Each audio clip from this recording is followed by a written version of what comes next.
I know that thinking of like in a quarter or a third of a second is a thing we do as a dancer, but like saying it out loud is a whole nother thing. Like, Yeah. no, she did this micro adjustment that completely stabilized her in 1/3 of a second. Booyah. Yeah.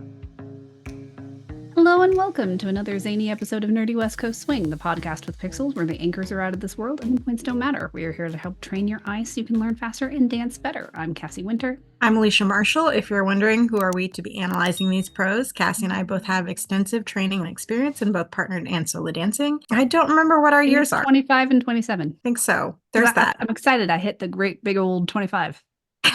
Quarter century. Now I won't forget. Yeah. And now it'll be 25 forever on because I won't be able to remember it progressing. Today, we are talking about turns. We haven't talked about turns in a while. We were talking about turns in our own private conversations recently, so I thought it might be a fun idea to talk about. Yep. And we're going to be talking about for both leaders and follows, not just follows. We're going to be looking at a dance between Cameron and Melissa from Capital Swing 2024. The link will be in the cards above. So go give it a watch and then come back and we'll get to analyzing. We're taking a look at both leads and follows. And the reason that we say that, because there is some turn technique that is universal, but there are more common ways that leads will use turning technique and that follows will use turning techniques. So that's why we're kind of looking at both to talk about the differences between the two. Do the screen share. We're actually going to take a quick look at what Cameron does here because he's doing kind of a turn that is fairly frequently done by leads.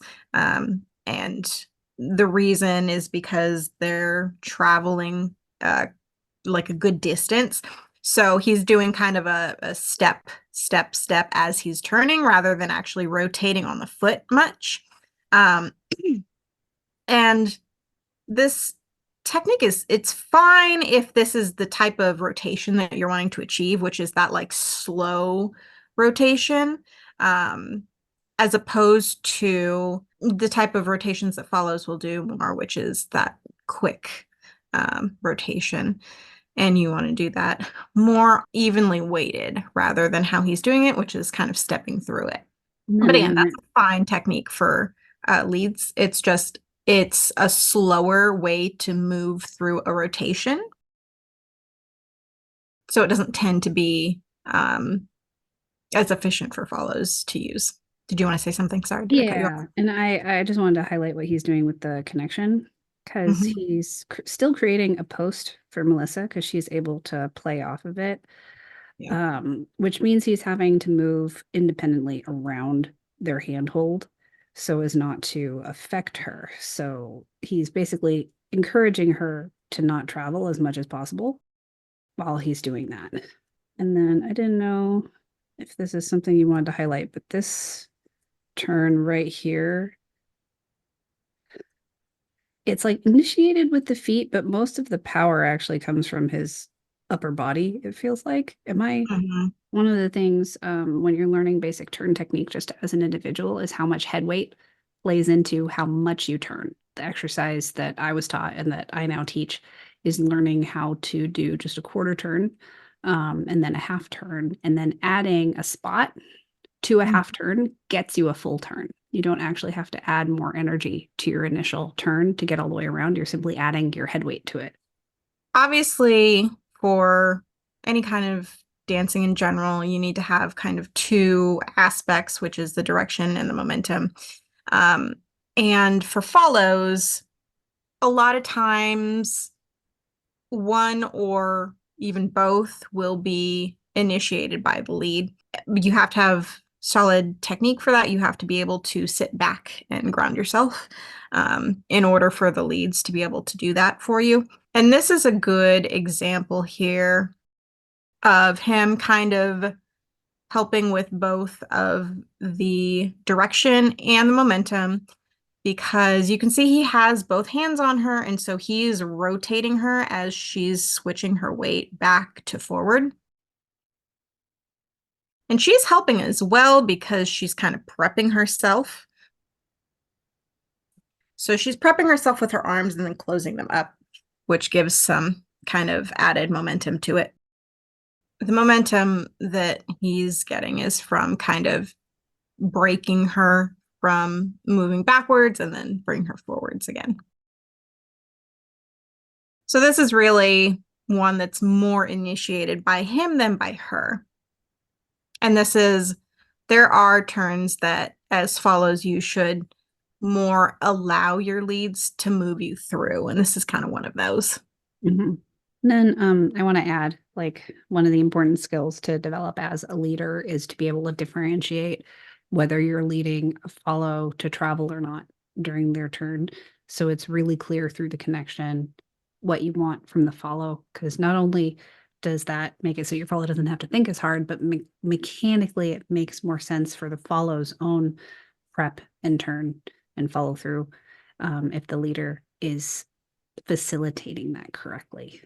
So a really simple example is if you wanted to lead a left side pass, inside free spin with the leader's right, followers left.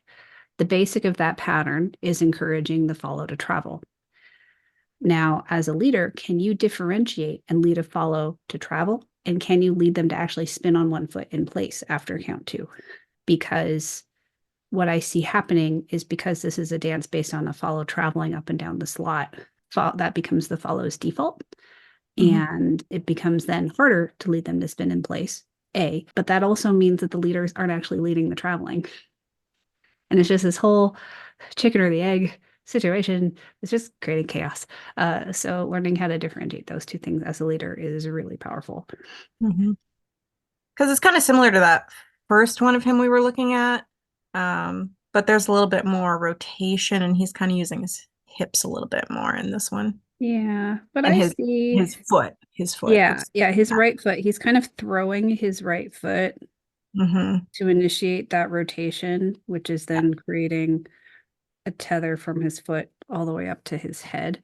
And that's like an okay way style-wise to initiate a turn, which is what he's doing. But you don't want that to be your basic. You don't want to have to throw your limb around for every single turn that you do. That's a stylistic choice. Yeah, because it's using the weight of the leg to get the rotation momentum going. Yeah. And then he's using his left hand on Melissa's hip to then slow him down and have control here. And he's now this really open position where he can then close his body to do a faster, more accelerated second rotation. And that is more common technique, the open to close to initiate a turn. Yeah. And then not that he's doing anything wrong, it's just a detail. We were talking about head weight earlier. When you're spotting and your eye line is below eye level for you, that shifts your head weight forward. So when he comes around this last rotation here, so he's spotting, so he's really quickly turning his head all the way back around to look at Melissa. And because Melissa's a little bit shorter and he's wanting to look at her, not over her head, Yeah. partner should, it's actually shifting his head weight forward and bringing his pitch forward too. Yeah. So this is kind of, we're getting into it a similar way to the other one we were looking at, where he has both hands on her waist and he's prepping her back. But this is turning into a free spin.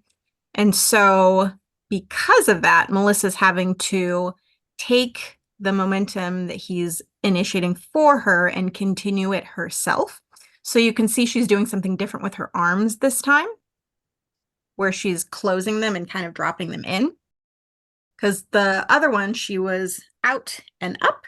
This one, she's kind of bringing it in, and she's helping, or she's using that to help create kind of a closing of the chest in order to get some more rotation power for herself. And then the other thing is that the actual turn she's doing, right? So she's prepping here, and she's bringing her feet basically together.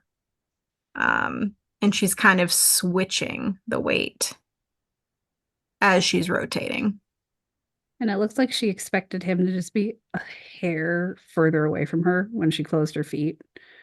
because she's closing her feet kind of in front and pigeoned Yeah. in right here. And that's because she didn't feel safe placing her foot here and getting her weight up over that foot.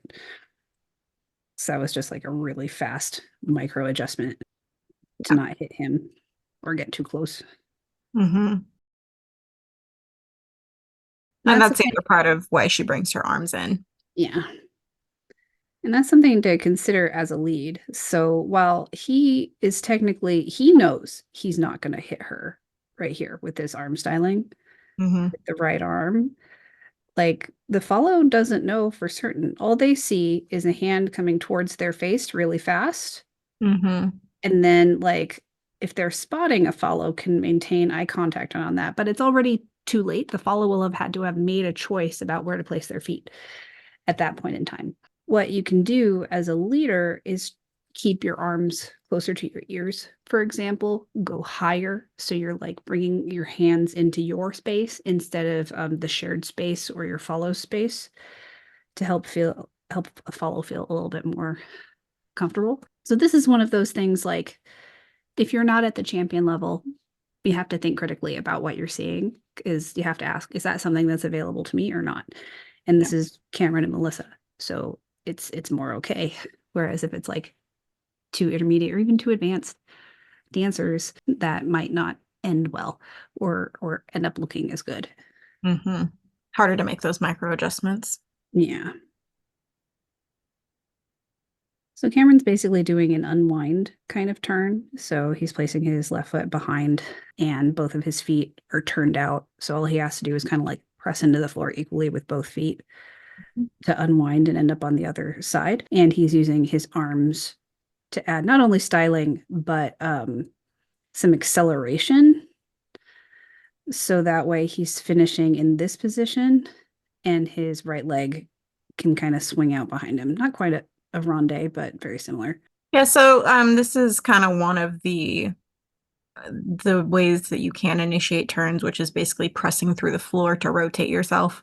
Um, and it's good for things like this where you're just like unwinding, um, rather than like the type of turn that Melissa's doing. Mhm. She's doing a little bit of it, and you do a little bit of using the floor a lot of the time, but um, the difference is Melissa's really more up on top of the balls of her feet, and Cameron's kind of more like digging into the foot in order Mhm. to use the floor more. So this is one of my favorite stylings to do as a leader. I'm less of a fan of letting go and spinning by yourself forever and always. I feel like there are theatric moments in like a spotlight where that can be important, but it gets bandied about a little too much. This said just like triggered a Shania Twain song in my head for whatever reason. Awesome. Forever and for always. Anyways. I actually think Kristen Shaw did an amazing TikTok about this exact scenario. If you follow her on TikTok, because it was hilarious. But the technique of what's going into it is really coming so much from the connection. Um, there is so much tension across his upper body before he starts following through with the turn. So, like in this moment, there's a lot of tension, and Melissa is applying pressure to his hand, trying to open up his frame, and he's resisting that across Mhm. his whole upper body. And when he releases that tension, he can either do that quickly or slowly, and that will determine how fast he turns. And he decides to do it a little bit quickly. And he has a lovely extension with his left leg and pointed toe. Mhm. But it's so interesting. This is one of the patterns that like I've always had the hardest time teaching people how to do because they're resistant to resisting. Yeah. They'll just like they'll just like throw themselves into this open position to the extent where if a follow were to like then apply pressure, it could really injure someone. Yeah. So as a leader, you need to lead the follow to have momentum, to have inertia to move down the slot and then resist them with your hand. So from this position to this position, as a leader, you're resisting it. And Hmm. there's all this tension buildup that you can then release for the turn. Don't Hmm. just throw yourself into injury territory. Right. And another way you can think about it, the resisting part, is allowing them to turn you, but not allowing them to turn you immediately. Ooh, I That's like it. another way to think about it. The turn that Melissa does is actually really interesting because of the weight of her hands that's over her head. So you can see she's actually typically when you're turning as a follow, you want the weight on the ball of the feet and you want it to kind of stay there.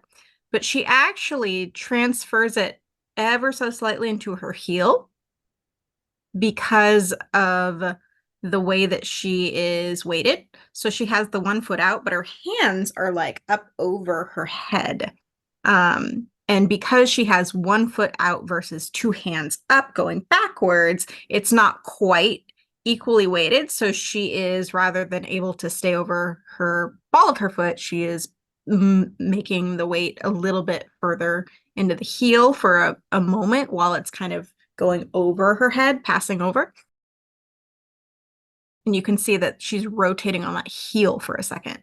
And that's one of the things. So when you're turning, you don't want full contact with the floor generally, unless you are getting a ton of momentum that you need to kind of slow down. Because the more contact with the floor, the more friction. And so the more it's going to impact the speed of the rotation. Mhm. And so typically you want the weight either on the ball or the heel, and generally you want it on the ball. But there are times where putting the weight into the heel is appropriate and the toes move. Generally, you want to have one part of the foot in contact with the floor, not both. Mhm. I like to think of my heels as like an emergency brake, Yeah. particularly in turns. Mhm. And she's when she shifts to her heel, she actually stops rotating her foot on the floor altogether for 1, 2, 3, 4, 5, 6, 7, Mhm. 8 frames, um, allowing her body to continue rotating, but she's able to have that 1/3 of a second. This is 24 frames per second, to just gain a little bit more stability, Yeah. instead of just trusting herself to be over her heel correctly to use her heel. It's just like I know that thinking of like in a quarter or a third of a second is a thing we do as a dancer, but like Yeah. saying it out loud is a whole Yeah. nother thing. Like, Yeah. yeah, she she did this micro adjustment that completely stabilized her in 1/3 of a second. Booyah. Mhm. Yeah. And a lot of that is just like the natural body reaction that you have when you've done this type of thing so many times, when you've practiced on balancing your body in different positions and that type of thing. So a Mhm. lot of times it's not even necessarily like a thought. It's just oh, this feels right. I feel like I need to do this. And so you're reacting to that. Yeah. But sometimes it is a thought. So after the majority of the rotation has happened through this moment, Cameron's not rushing the handhold to finish her turn. He's Mhm. taking it nice and slow, staying tethered, so in tension, so that way he could wait until like her weight has gotten onto her right foot right here before he starts moving the handhold more. Um, so he's both leading, but also being really receptive to where she is over her feet and whether or not she's actually ready to anchor or not, Yeah. instead of rushing her through it. So I wanted to take a look at what Cameron does here because it's something that a lot of follows do, which is initiating the turn and the momentum with the hand. Now, a lot of follows don't do it like the way he's doing it, which is kind of swimming it up and over. Mhm. Um, and that the way he's doing it is giving him like a good amount of momentum and rotation. It's fine for what he's wanting to do. I wanted to point it out though, because I wanted to be able to see that he is initiating it with the arm. A lot of follows initiate their turns with their arms almost exclusively. And that in general is something that tends to look a little bit flaily at high speed, especially for follows, because a lot of times there's not a lot of resistance in the arm and there's not a lot of resistance across the chest that goes with the arm moving. And so it's not the most efficient way to turn, especially when you're turning at a higher speed. And it's probably disconnected from your partner. Yeah, and it's just harder to do all the time. Like, because he's just doing it like kind of once, Mhm. like a one-off thing in the middle of a dance for like a styling purpose. And it's cool. It looks cool. I like what he's doing here. But like for follows, a lot of them they'll kind of like swing the arm back and not really have too much of an end range that they're aiming for. Yeah. And then they swing it forward. And yes, that does give the momentum, but it's really uncontrolled momentum. And it's a lot harder to just turn yourself with basically just one arm, is what you're doing, rather than using your whole body and kind of closing together and having it stretch and close. So I just wanted to point that out. Again, I'm not saying that what he's doing is bad, just using it as an example of that initiating with the arm. Hmm. Back at the Telemark. Sorry, I just like realized I was like, I don't think we No, saw that part. that was a good catch. And this is actually probably more helpful because now we're seeing like the 1-2 of where we would see that from a follow. Mm-hmm. So let's say instead of having Melissa's right hand, Cameron had her left hand right now. Yeah. It's this moment where they'd be like throwing their right side open in order to punch it through. Yeah. And often, as they'd be doing that, it would be so controlled, it would actually be bringing their left side forward at the same time. Mm-hmm. So you can see on count two, it's only the tip of her toes that touch the floor. And her body weight is still back behind that foot Yeah. on count two. Whereas these follows that are like using their arms to punch their way through, their their weight tends to be up and over that forward foot, and this foot is already like flat on the ground on count two. And that's too early to be progressed down the slot that far. Yeah. But the reason that they're doing that is because to turn yourself that way, you need to already be on that foot that you're going to rotate on because you're Mhm. just turning yourself and there's not a lot of traveling you can do when that's the way you're turning yourself. So they're kind of pre-traveling almost in order to get that. So that's kind of why they're more up over the foot. Mhm. And in a telemark, for example, that will prevent them from following through with their rotation. Yes. So if we watch Melissa right now, as she's taking this step onto her right foot, she's not stopping her rotation. She's continuing to turn to her left and end up on the rail. And that's what is allowing Cameron to then move past her down the slot really quickly and efficiently. Mm-hmm. And like, are there ways a leader can encourage a follow to do that? Yeah, but it should be part of a follow's basic. Like you continue the momentum of your turn through and past count four. It's a nice step across. Yeah. Like when the follow does it right, the follow is basically creating the correct turn technique for the leader Mm-hmm. for them.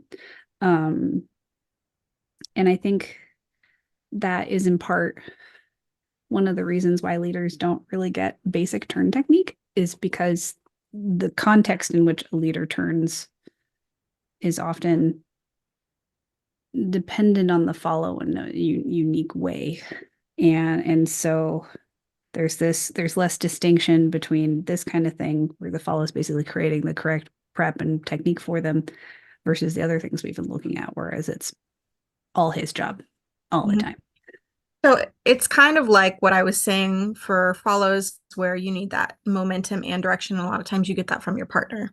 Um, Mhm. it's that. It's just that there are different times for that for leads. And it doesn't look necessarily the same as it does for like follows doing just like basic turns.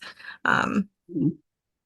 but it's still the same idea of you still need that direction and momentum from your partner to an extent in order to get a good turn. And that's not to say you can't turn yourself like that. That's just a more advanced thing. It's a lot easier when you are able to use your partner because it requires a lot of body control in order to do that. Mhm. So I want to take a look at what Melissa's doing here because this is a really common turn that follows get, where your lead is has your head a hand over head. I can't talk today. Okay.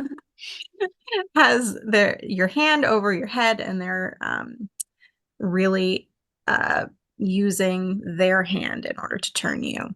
And this is something that is, again, you're getting some direction, some momentum from it, but the hand turning is more of a continuation of the momentum. The follows are kind of adding the momentum in this type of turn based on how they're prepping, more than the lead is like really moving them through it necessarily. He does have a hand on her and he is helping prep her initially.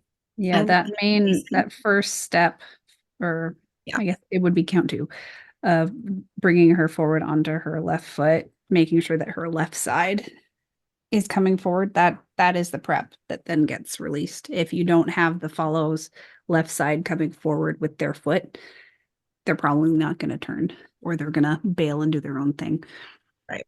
And this really requires the follow to be able to um, create some resistance in their own body in order to help their own rotation there. Because in this, like, you can see that their arms are kind of like overlapped. And so there's that connection there.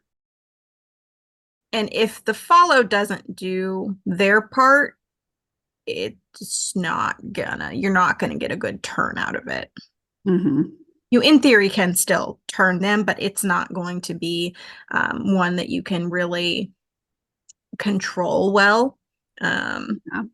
When I'm leading this, both of my arms are working in concert, and I'm still following the rule that if I have a hand on a structural point, that's the one that's doing the majority of the leading. So it would be his right hand, my right hand on her back.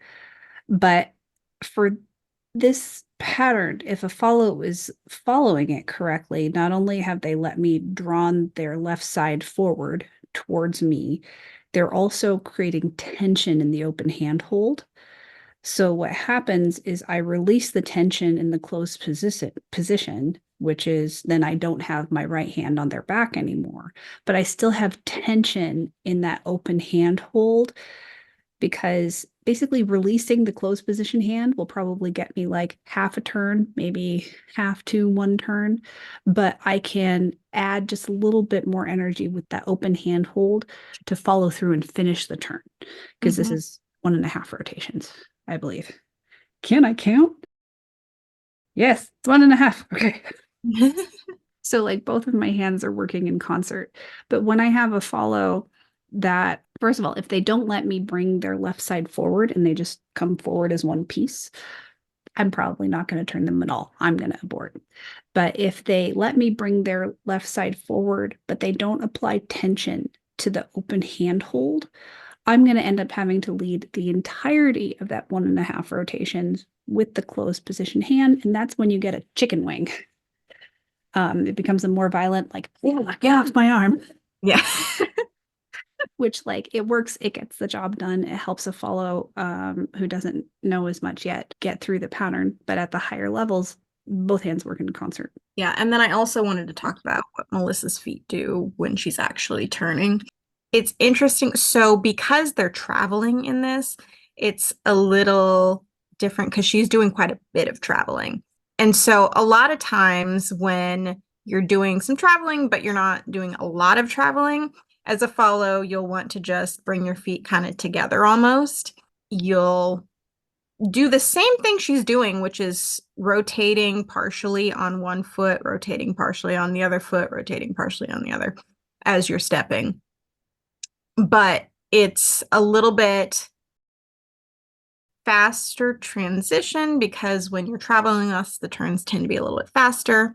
And then it also is different because you can see here she's kind of adjusting the width of her turns as she's doing it. And so it's not quite as smooth on that initial because she's taking quite a large step. But then she's kind of finishing it more in place rather. So it looks different, but it's the same idea where you're partially rotating on one foot, partially rotating on the other. But a lot of times when you are traveling some, you'll kind of lock your feet into a specific distance apart as you're doing those. You'll either like close them or have them a little bit further apart, depending. But like this one, I think she is adjusting. Sometimes when you get a lot of traveling initially and then less like this, you will take one larger step before you do the tighter turns. That's kind of what she's doing here. Yeah. So you're doing the traveling more before the turns are happening, and less as the turns are happening. Yeah.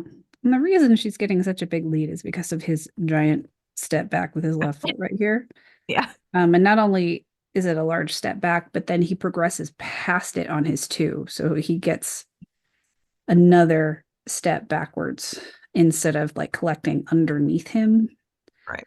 So, and because he's doing that, it's a body lead. He's actually moving through space, getting over those feet. That is translating to her in the connection.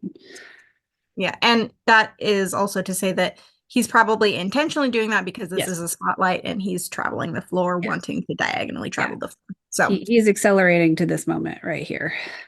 So it's very purposeful and it's a lovely choice. So that's a good, like, where she's traveling, not traveling a ton, but you can kind of see she takes her first step and then she kind of sets her feet a distance apart that she kind of keeps it at as she's rotating on them. And really what she's doing is from that prep, she's like getting that turn initiated and she's kind of just letting that momentum flow through as she's switching the weight foot to foot.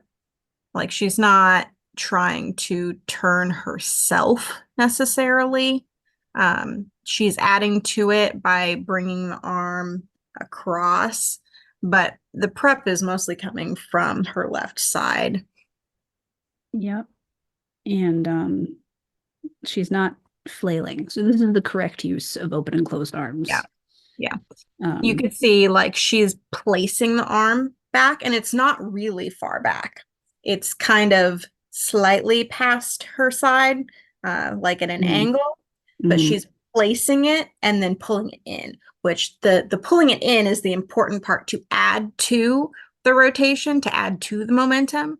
It's not so much the swinging back. And a lot of times what we see is the swinging back to swing forward. Yeah.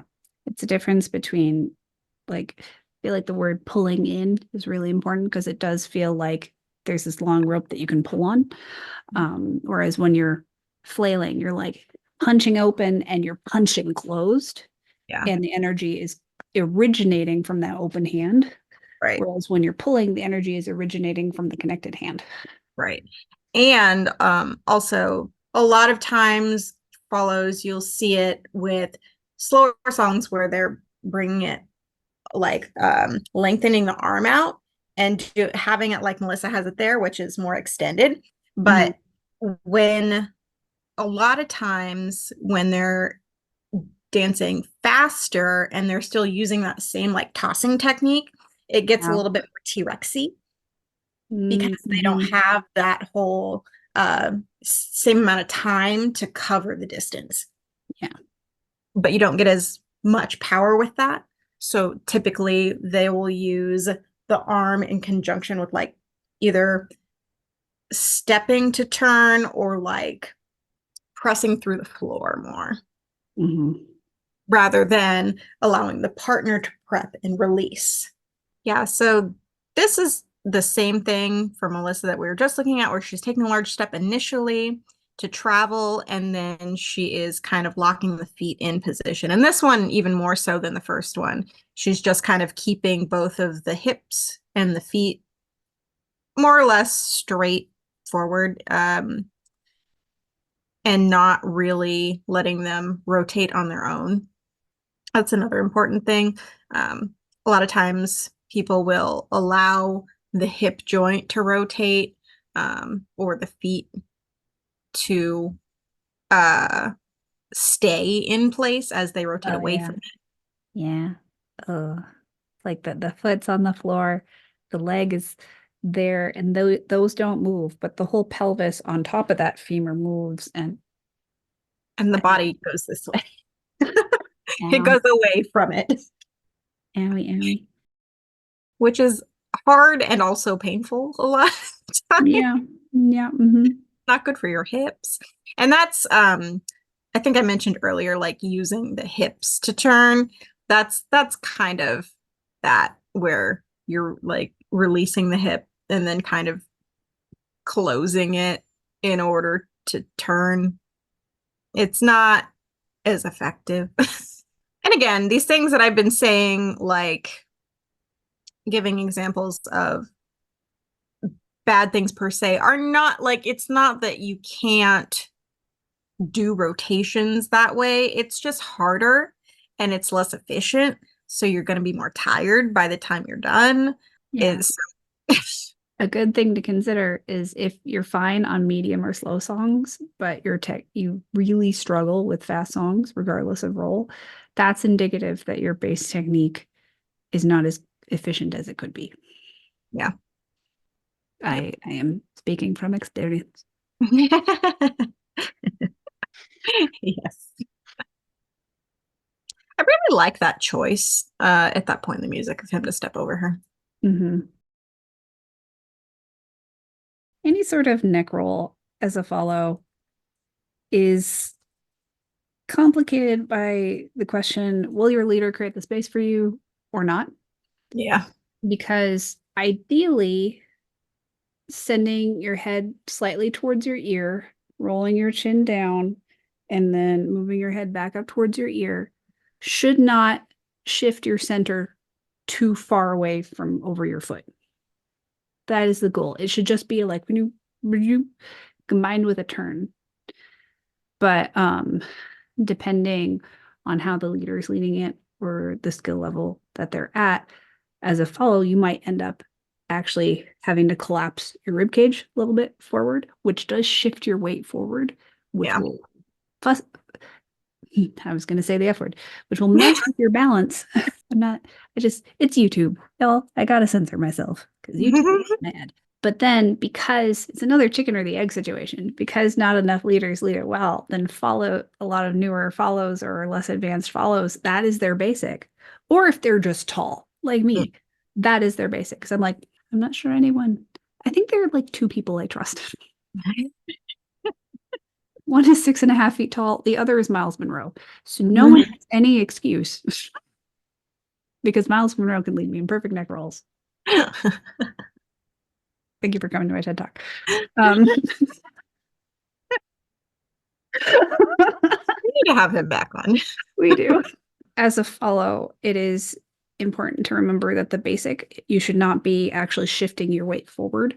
It should just be head movement. You're staying centered. That should be your basic for neck rolls and ducks, that kind of thing. But a lot of the times you end up having to compensate because you're not given enough space, in which case you need to know how you're going to compensate for that weight shift in your feet so you don't fall over. Yeah, so typically the best way to compensate for that is to soften the knees and place the feet more on the floor rather than being up on the ball. And also to spread your feet, give yourself a wider base. And let's see, is there anything else I do? The other thing I do, and I know this is unique because I've got cervical instability and POTS. So going from this to this, I can't do that quickly without dire consequences. So what I'll do is I'll do the thing. I will then grab onto my leader's torso somewhere around their ribs or their hips, stabilize myself for a hot second, and then slowly come up straight. That's it. That's a valid option. You don't have to do a hair flip. No. If It your is fun. meat if your meat suit isn't haunted, go for the hair flip. It's awesome. Mine is haunted. I love that you have Melissa mid-hair flip there. I know. Sounds like I planned it. Grass is always greener on the other side, right?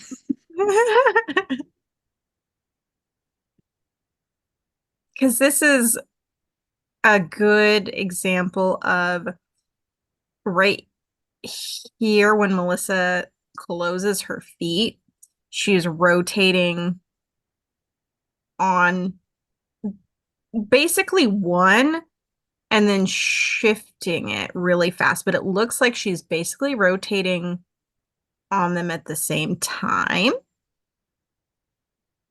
She's not. She's switching and then planting the foot.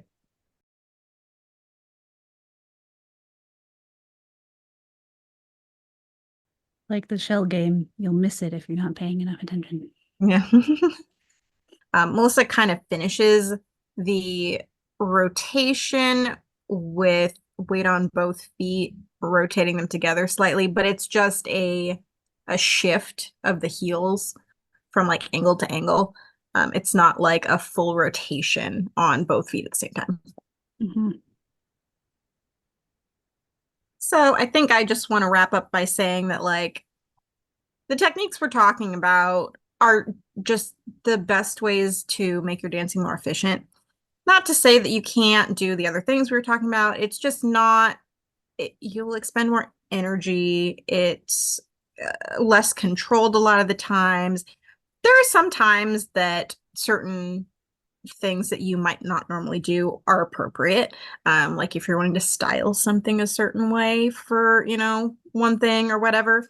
But like just having things as your basic, like it's best to have the most efficient, like basic that you can.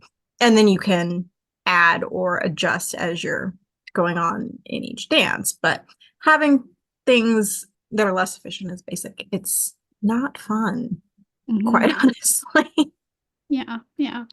And then for leaders, especially and you're learning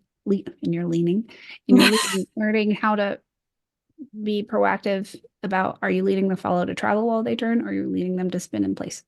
And honestly, that's how I save follows on a crowded dance floor.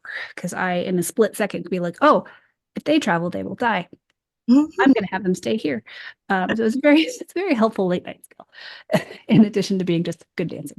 Then the other thing is going and learning basic fundamental turn technique as an individual, as a leader, because a lot of follows who come into this dance had some sort of dance background beforehand, so they probably also already have basic turn technique. And Yeah. you don't. And while there are on occasion opportunities to learn those basic skills in the West Coast swing community, it's not as everywhere as it probably should be. So Yeah. go learn these some turns. Yes. And just an extra tip for one foot, if you do anything on one foot rotation wise, you can always put the toes down of the other foot to help you balance if you lose your balance. Yeah.